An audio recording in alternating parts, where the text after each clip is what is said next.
Thank you for sitting down with us. If I could get you to introduce yourself. My name is Bob McCannon. And how long have you lived in the Burlington area?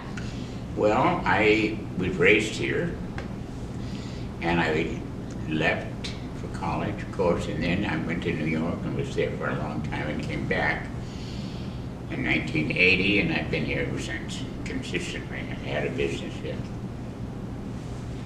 And what do you love most about our community? Well, being a history buff, I have to say that I love the history of Southeast Iowa. There's so much here that nobody knows anything about, and it needs to be exposed. But there's more and more all the time, so it feeds you. Yeah, and that's what I like. And can you share any specific moments where you felt connected to our community? Or any stories you want to share about the community? Well, having been raised here, as a matter of fact, almost in the spot where we're sitting was our house, which is next door to the hospital. And then the hospital expanded, and we moved across the street. The freeway came, and we had to move again. So my folks bought a house up in Heritage Hill, and that's where they remained. But at any rate, no, I very much relate to Burlington. There's no question about that. And I think it's because of family. The community itself is attractive to me. I love the fact that it's on the river. Somebody coined the phrase river bunnies, so I'm a river bunny. And I think there's a certain amount of affinity between the people who were raised here and have a connection in that respect. So that's important to me, knowing people and calling on people when it's necessary. And I think respect for the community is very important. And I think that's lacking very often in city government, because it's filled with people who came here because they were attracted to the town, but they don't know our history, so that they don't really have the respect for it that I think that they need. But that's my opinion. And I'm very outspoken. But also I like the fact that there's a lot of give and take. I like that aspect. Well, so many people don't know about the many people who have contributed to the world that came out of this community. It's remarkable. I guess we could start a list, but at this point maybe not. But there were the man, for instance, who invented nylon. Mr. Carruthers was from here. I can show you the house he was born in. Bart Howard was born here, the songwriter, and he's the one that took us to the moon. There are many astronauts, or I shouldn't say many, but there are a number who have connections to to that part of our society. It's always been a community that reached out to its citizens. The first hospital was a very early hospital along the Mississippi, and that sort of thing. We were very up in the arts, for instance. Civic music was 75 years old, 25 years ago probably now. The Memorial Auditorium, which was built to accommodate the arts. And yeah, so I think that there was always, and of course, the beautiful architecture that was built here in the 19th century, that's certainly a sign of people who were up on things. And the fact that so many of our early residents came from the East, and they brought with them fine reputations in education, in finance, in family history and legacy. We could go on and on, you know. Charles Perkins, who was the railroad. His wife was at Forbes.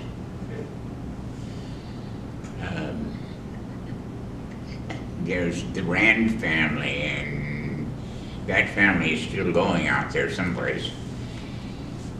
And Jacqueline Kennedy's stepbrother was married into that family, and he's buried out here. But anyway, yeah, they're, and I'm just barely touching on that because I wasn't sure I'd have to answer a question like that, but that's fine. Oh my God. You know, I'm going to tell you a little story. Maybe it'll lead me to something here. Frequently at parties, people would say to me, they would start asking questions, and I would start telling stories because I knew a lot of people. And everybody consistently would say, Bob, you've got to write a book. And I still hear it today. I'm not a writer. I don't intend to write a book. But I would like to do something, and I'm trying to come up with an idea where I could tease people with history, questions about things that here, like I might be able to ask a question like, where was Camp Laundry? Then people would say, Camp Laundry, where was it? You know, they would get into it then. I'm working on something like that. Many of my teachers inspired me. I remember May Holland, an art teacher. When I was in grade school, she was supervisor of art for the public schools, so she traveled around, and I knew her from that. Then when I went to high school, there she was, as a teacher at high school. Inspired me a lot, and that gave me a great interest and taught me a great deal about art, because I collect art and I have for many years, and I learned most of what to look for and how to analyze art to find the quality in it from her. So yeah, that was something that I treasure today. And Ruth Melton was a high school literature teacher that I treasure her memory. Mm-hmm. Today, she would come to the class, sit on the edge of the desk in front of us, dangle her legs, and quote Shakespeare for an hour. I was so impressed. I began to read Shakespeare. So that's what a good teacher will do. It is, both of those teachers instilled a great deal to me. And then I had some that are happy I'd forgotten. You know, I was terrible at mathematics, and there was a mathematics teacher that I just couldn't escape. She was homeroom teacher, library custodian, lived across the alley, a math teacher, and I just couldn't learn from her. So anyway, that's my problem. Any other stories? Well, my neighborhood I loved. I loved all of this area up here because this is my stomping grounds. And in those days, we didn't have lunch programs at school. We didn't have buses to haul us around. We walked back and forth. I went to North Hill School, and I would walk. In the morning, home at noon. And I would take a different route because I loved the architecture. I loved to find out who lived there, and who they were, and what they did, and you know, all of that sort of thing. So I guess my curiosity has kind of served me pretty well. Yes, I always felt connected to my teachers, the ones that I mentioned, and I couldn't wait to get to their classes because I knew I would learn something there.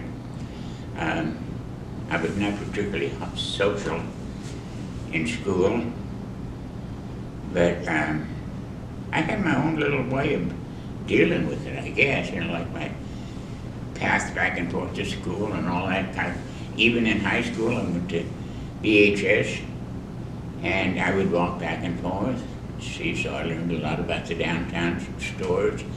There are lots of stories about the downtown stores that were owned by individuals and things. The Shram store, and I knew the Shrams, and I knew where they lived, and that sort of thing. And then I remember at the men's store, Reapy Peterson's, and it was on Jefferson Street, right across from, right next to Law's Jewelry there in that block. And I remember to this day their slogan, their sales slogan. And it was, for men and boys and the women who shop for them. Because it was a men's store. And they had everything. So we did a lot of shopping there. And there were other stores. There was the Bittner Furniture Company, which was an old company, and I knew them. And Charles was in my class in school. And then there was this little flower shop right down here on the corner of 3rd and Washington called Linus Stillman. And I remember when Harry Truman came through here on his campaign train, they had it was his birthday, and they did a big cake. And then Linus Stillman had a big flowers, and I remember seeing them carry those flowers down to the train, because I said to my dad, I'm going to see Harry Truman. And he said, son, it's going to be very crowded. That's a railroad, it's a train, and get up there near them. So anyway, I got to see him, got to see Margaret and Mrs. Truman. Okay, those are some of my fondest memories. God, I could go on forever, get me started. I just have so many memories of Burlington, and that's what this is all about. I remember the library. Oh, do I remember that library? Oh, that old building was wonderful. Of course, we lived, right here, and the library was over there where the Heritage Center is now. And on Saturday morning, we would go to Story Hour. That's what it was called. And in the lower level, there was that great big fireplace. And we would gather around in front of that fireplace, and one of the librarians would read us a story. And that's another fond memory I have. And I was very young in those days, but I remember that beautiful building and how it's changed. You see, the thing that really bothers me about that now, and I might as well put this in here for austerity, the Bart Howard gave a lot of money to create the Bart Howard Room, and we created a lot of cabaret shows in that space when this first happened, and brought musicians in the new Bart Howard, and all of a sudden it doesn't exist anymore. And he gave a great deal of money to create that room for his archives and his memory. And his sister Dottie Lynn was a customer of mine. I had an antique store, and she was a customer of mine, and she's the one that told me, you need to get acquainted with Bart because he's getting older and he's very famous, she said, and I think people in Burlington don't know him enough, and maybe you could help him, she said so. Anyway, I ended up going out there a number of times. He lived in North Salem, and I used to go out to New England shopping for my store. And I ended up going right past there, and I didn't even know him. Tell you another funny story about that. Maybe I'm off track, am I? No, you're fine. One day I went to come off the freeway on the exit, and then you drop down kind of into his place on a little lane. And I was early, and I was going to lunch. And I said, I can't go to lunch early. I had 15 minutes, so I'll just go on down the road here. And there was a guy on a bicycle, and I damn near hit him. And I thought, oh my God. Well, I got into Bob's and we were having lunch, and I was telling him about this incident. And he said, what was he wearing? And I remembered it distinctly because he was wearing black and gold, the Iowa colors. And I remembered that. And I said, black and gold. He said, oh, that was David Letterman. He said he rides there all the time. Imagine if I had hit him. End of story on that one. But anyway, you asked for stories. Yes, I love these stories. I went with a friend one time who was a large contributor to the American Heart Fund, and they had a big dinner thing every year at one of the major hotels. And I went one year, and I said, no, I'm not going to sit down at the tables, or I'm not an invited guest, I'm just a visitor. So I sat in the balcony. Elizabeth Taylor sat right there, down below on the main floor. And another actress, famous actress, and I cannot recall her name, but she was with her. But she was so drunk. And I remember that. And oh God, there was a lot of, yeah, I saw a lot of. K.T. Sullivan, the singer, was still a good friend of mine. We talk all the time on the phone. Joyce Breach is my favorite singer. She's been here many times. Yeah, and some artists. Had a friend who had his art studios in the building next door to Andy Warhol. I just saw Andy Warhol from the backside one time, and that's all. But I lived on East 58th Street and First Avenue, and I would walk in the evening if I was going to go to the theater or something. I'd walk down to 49th Street on First Avenue to catch the crosstown bus, and that would dump me out right on Broadway. So I was standing there waiting for the bus one night, and I heard a familiar voice coming my way, and I turned around, and it was Truman Capote and Andy Warhol and another person, and they were coming across. They were going to walk across Broadway, and he lived in a house very close there to the United Nations, and that's apparently where they were coming from. So that's another incident. That I'm grateful now that we have this lovely facility to work with. I wasn't always in favor of building a new facility. I thought we should save the old library and build around it somehow, and kind of led a crusade for that. Elaine Baxter, who was she and her husband were very close friends of mine, and she was Secretary of State and had served in the legislature. And she and I were kind of the spearhead of the opposition to building a brand new building. And but now that it's here, it's okay. I still would have loved to have incorporated that old building and created, because there's an atmosphere there that we don't have here.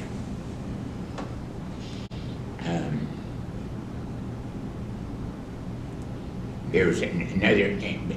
Well, North Hill Park has always been important to me. I remember my grandmother lived up further on North Hill by the old Oak Street Baptist Church, and she would call us and she'd say, well, I'm going to come down this afternoon on the bus. And if you kids want to meet me, I'll get off at North Hill Park right up here. So we would run up there, wait for that bus. And when she would step off of that bus, it was like heaven, because we loved grandmother so much.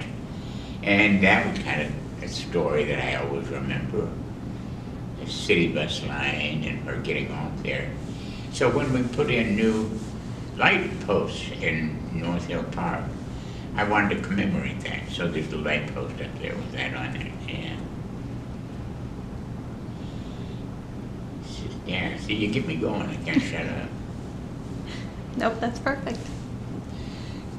I don't know that a lot of people know this, but Mrs. John D. Rockefeller spent a childhood in Burlington. She was spent her childhood in Burlington, right down here, in this next block. Not during my time, but I heard stories when I was a kid. I never believed it, but the house was there. I remember the house. And it's proven. It's been proven many times that she had it. Her mother was a laundress, and she would deliver the finished laundry in her little red wagon to people around. Perhaps you've read that story, I don't know. I think somewhere it's written. Well, there's some questions about diversity in here. Yes, one of them was, what role do diversity and inclusion play in fostering connection? I have a few remarks about diversity because it's always been a part of my life, and I think it's a very important part of our society. Without diversity, we really are just kind of like in a soup bowl, going around and around and around, all alike, you know. But with this diversity idea, it brings new challenges, it brings another culture into our thinking.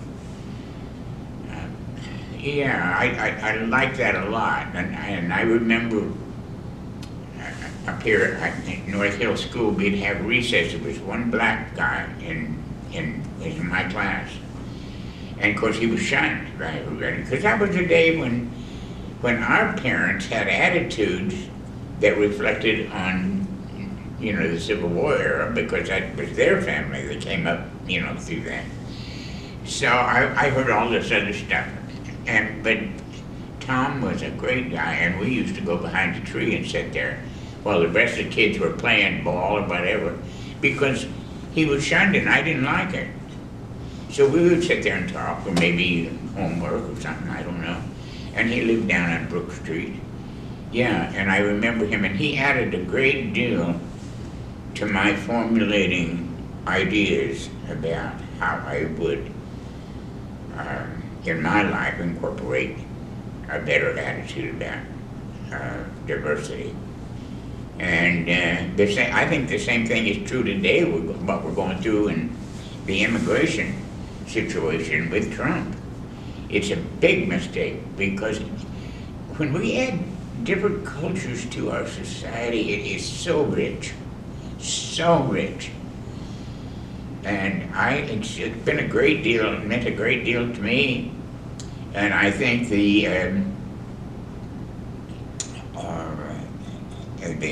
gay world has brought new enlightenment to us, because we're coming out of that attitude that they were all bad, just like we came out of the attitude that the blacks were all bad. You know, it's all a matter of education, and the more we can mingle that and work with it and be a part of it, the better off we are.